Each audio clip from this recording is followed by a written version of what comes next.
Hello, everyone. Welcome to the News Browse News broadcast.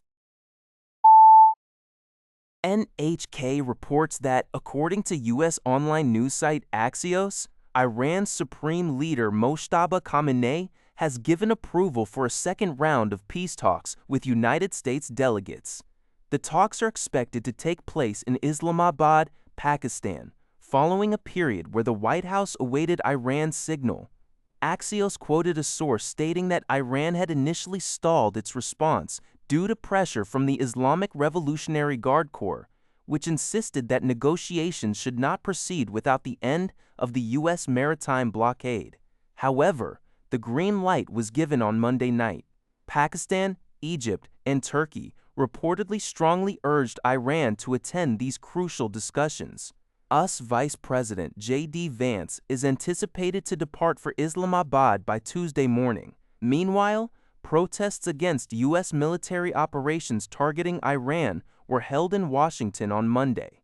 A group of U.S. veterans and military family members rallied inside a congressional office building with approximately 150 participants and over 60 arrests.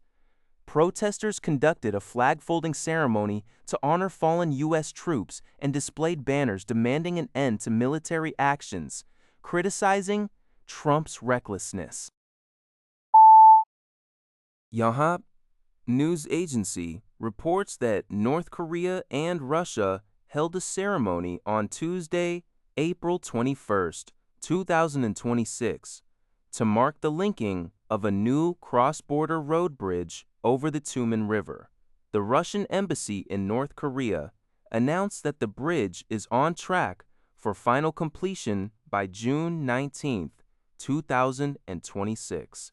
Construction of this road bridge commenced in March 2026, following a summit meeting between North Korean leader Kim Jong-un and Russian President Vladimir Putin, which took place in Pyongyang in June 2024.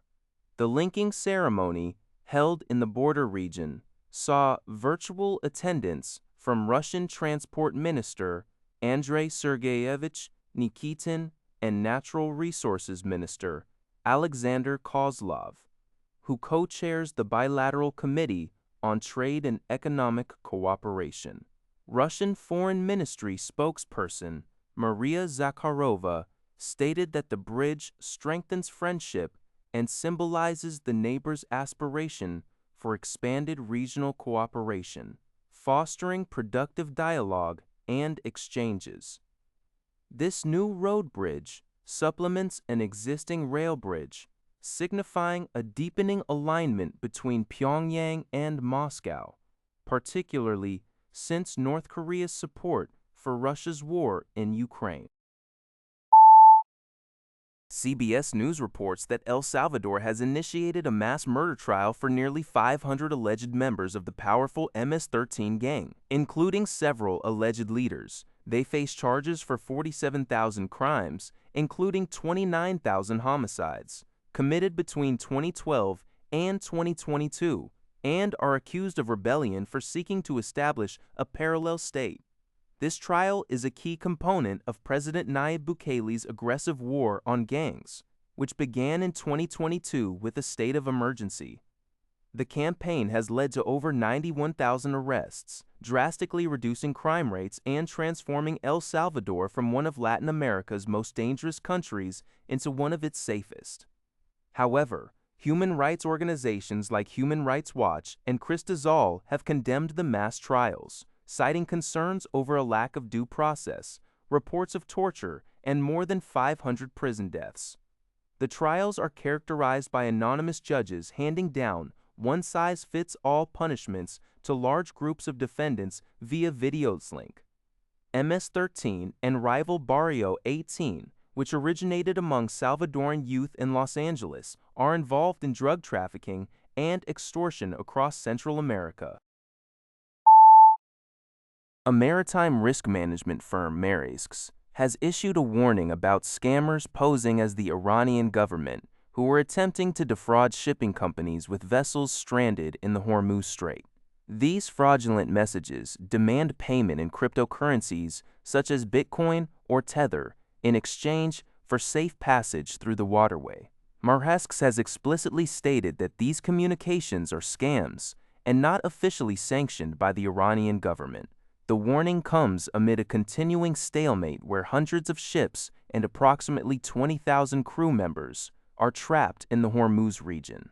Earlier, Iran had reportedly allowed passage after inspections, but at least 2 vessels, including an oil tanker, were fired upon by Iranian boats and forced to turn back. Maritime believes the commercial vessel targeted on the 18th may have been a victim of this scam.